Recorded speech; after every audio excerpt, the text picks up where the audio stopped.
Angka kecelakaan berlalu lintas di Kabupaten Aceh Jaya pada tahun 2021 terjadi peningkatan. Penyebab kecelakaan berlalu lintas di wilayah ini dipicu berbagai faktor yang mengakibatkan jatuhnya korban jiwa, baik luka-luka maupun meninggal dunia. Kasus laka lantas yang terjadi di wilayah hukum Polres Aceh Jaya setiap tahun terjadi peningkatan.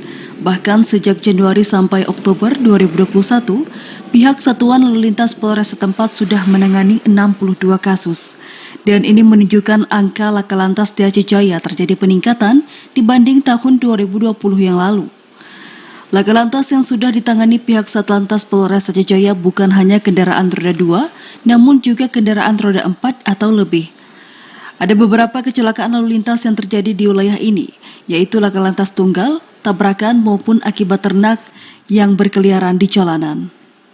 Kasat Lantas Polres Aceh Jaya Ibda M. Ari Caputra menyebutkan, laka lantas yang terjadi di Aceh Jaya sepanjang tahun 2021 menyebabkan meninggal dunia 21 orang, luka berat 15 orang, luka ringan 71 orang dan diperkirakan kerugian mencapai 100 juta rupiah.